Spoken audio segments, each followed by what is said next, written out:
Oui. Matsati. Bismillah ar-Rahman ar-Rahim. Salatu wassalamu ala rasulih al-amin. Sayyidina wa habibina Muhammadin sallallahu alayhi wa sallam. Honorables invités, mesdames et messieurs, nous sommes à Damerjog aujourd'hui pour marquer le lancement de ce qui sera durant plusieurs années le plus grand chantier industriel à Djibouti et en Afrique de l'Est. Cet événement historique pour notre pays,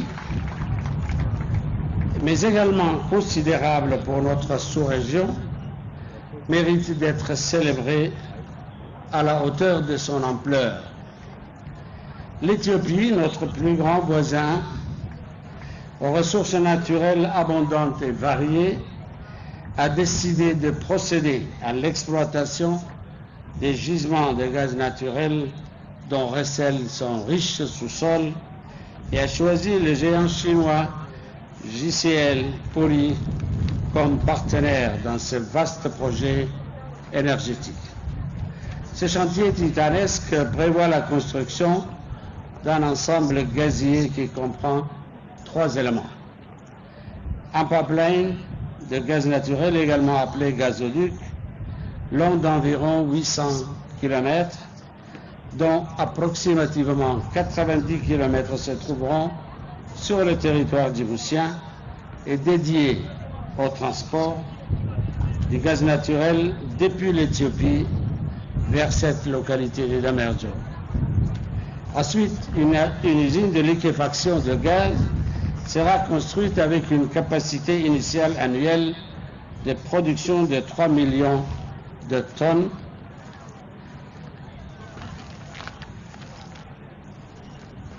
de gaz naturel liquéfié.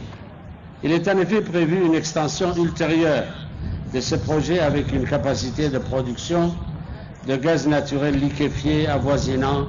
les 10 millions de tonnes par an en phase finale. Enfin, la troisième composante du complexe gazier est un terminal maritime mis en place à Djibouti et consacré à l'export du gaz naturel liquéfié vers le marché extérieur. Par ailleurs, il est envisagé qu'une centrale électrique à gaz soit installée à Damerjog afin de répondre aux besoins en électricité de l'usine de production dans un premier temps. Une partie de l'électricité produite sera éventuellement injectée dans le réseau public électrique de Djibouti. Vous conviendrez avec moi que l'avenir appartient à Damerjog, car cette même localité a été sélectionnée comme site de premier choix pour abriter le futur pôle industriel de notre pays avec une raffinerie de pétrole, un terminal de stockage pétrolier ainsi qu'une zone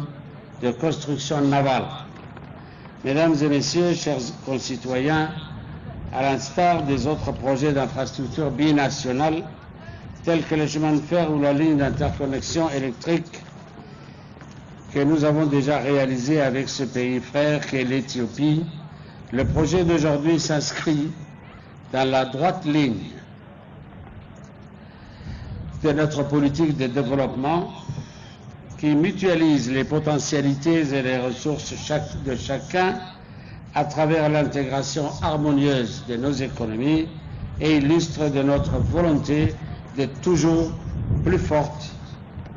de prospérer ensemble. Mesdames et messieurs, un projet de cette envergure ne manquera pas déjà de susciter la création de plusieurs milliers d'emplois durant la phase de construction qui devra s'étaler sur 3 ans. C'est pour nous une opportunité sans précédent d'endiguer un chômage galopant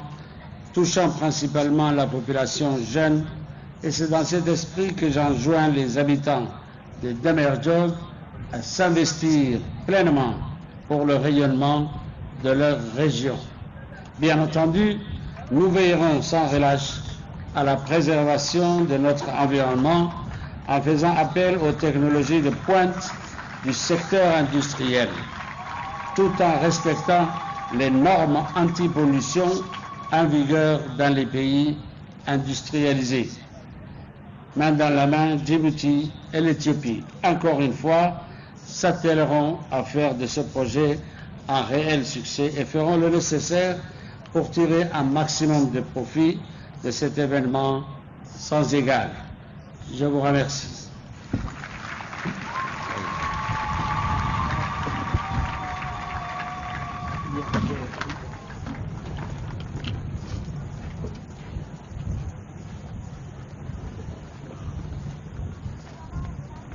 waa kan dib haddana mar labaad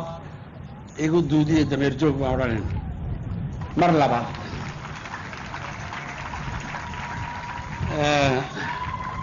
hawsha aan u soconnana waan macnaynay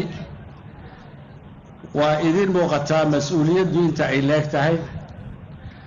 way idin muuqataa dhibaatooyinka dhulka lagaga baxayo inay yihiin mashaariicda caynkan oo kale ah way idin muuqataa ayaanka ay degmadani leedahay in ay iskugu keento waxaa mashaariic ugu waaweyn dalka oo dhan ilaahay mahaddii inaan 2,500,000,000 oo dollar lacagan weli maqalnayba maaha mashruuc qura hatay ku kala ku xigo oo sharikadda Mareykanku ay samayn doonto dhawaar dhawan soo noqon doono haddana haddii alla yidhaahdo oo isaguna ay ku baxayso $1,000,000,000 oo isaguna qaadi doona halkan petroolka ka qaadi doona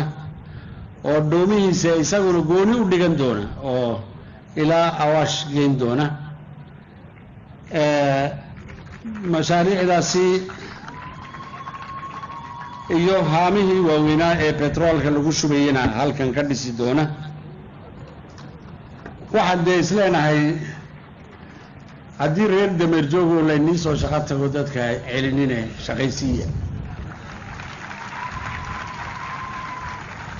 shaqaysiiya oo soo dhoweeya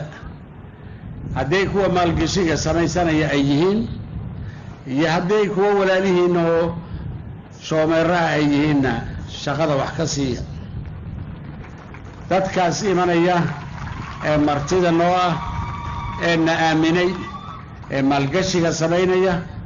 adab iyo ixtiraam iyo kalgacal in lagu soo dhoweeyo ayaan doonayna ma qaadani karno in la yidhaahdo waa la qashqashay waa la jiirjiiray waxbaa lagu sameeyey inay shacbigeenna ka arkaan wixii caadada uu lahaa ee ahayd inuu soo dhoweeyo shisheeya weliba ninka kuu eexday ninka ku garab galay ninka maal kuu keenay ninka shaqo kuu abuuray in si ixtiraam leh oo xurmo leh in lagu soo dhoweeyo loo sahliyo shaqadiisa kolka ay loo sahliyo loo baahan yahay la soo dhoweeyo waxay u baahan yahayna lala qabto taasaa lanagu yaqaanaa inaan dee sii adkayno ayaan anigu ku dardaarmaya dameer joog ha noolaato iyo duude iyo catar haye annaguna shacbigeenna iyo jamhuuriyaddeenuna ha jiraan oo ha jeerrimaadaan oo ilaahayna haynala qabto wassalaamu calaykum waraxmat ullah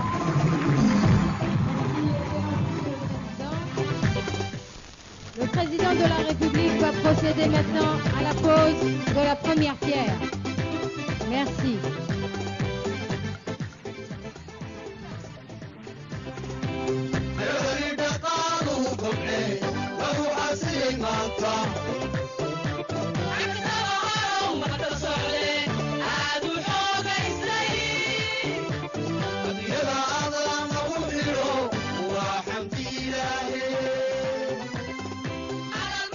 على المال وحتى هيكرتي قرشة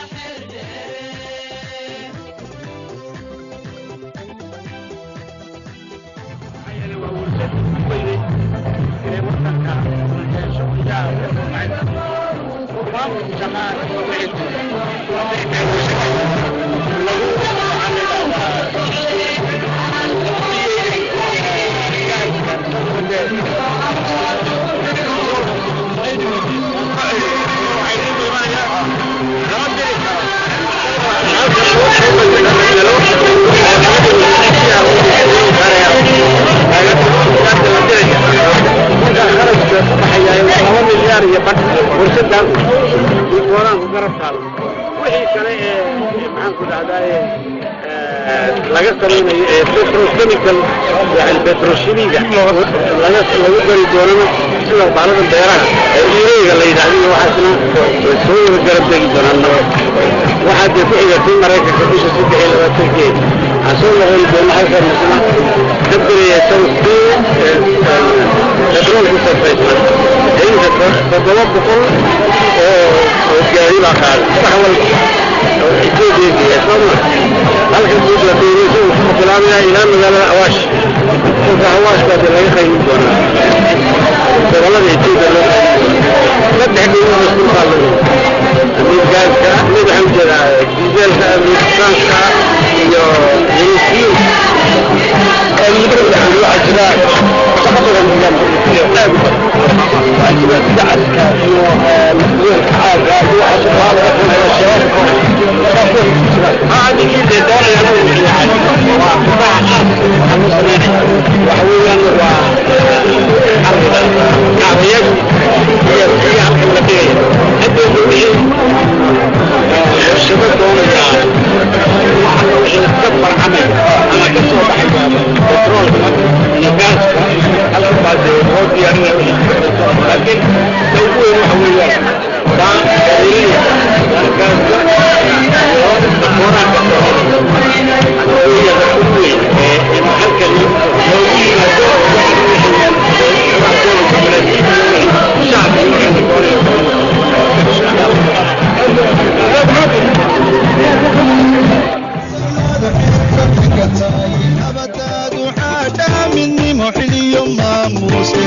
waxaad u xidhan tahay dadkaad xooji leedahay xumahaad nacdaayuu samaad xeer ka dhigatahay nabadaad u xaadhaa midnimo xiliyo maamuus leh dhexda waxaad u xidhan tahay dadkaad xooji leedahay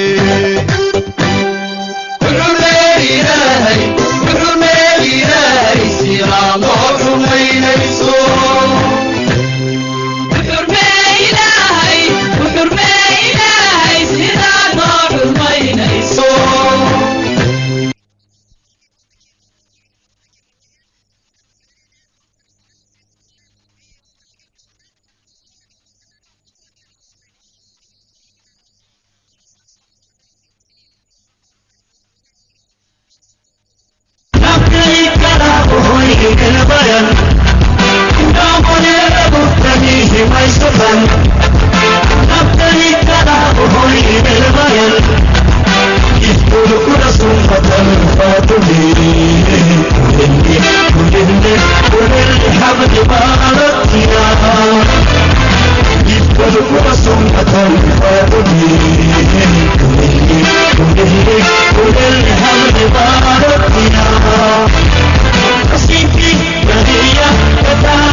maalkiisii ina aad loo soo dhaweeyo ayaan doonaynaa hawshaasi madaxweynuhu hormuud ka yahay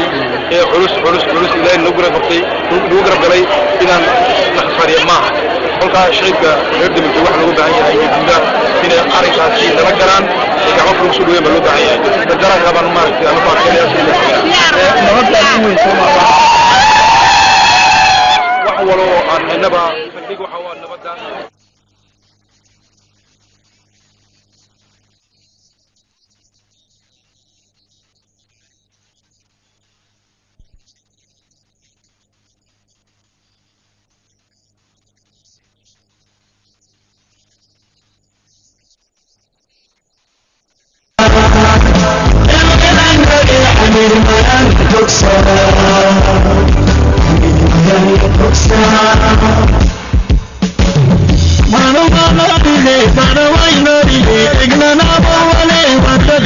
I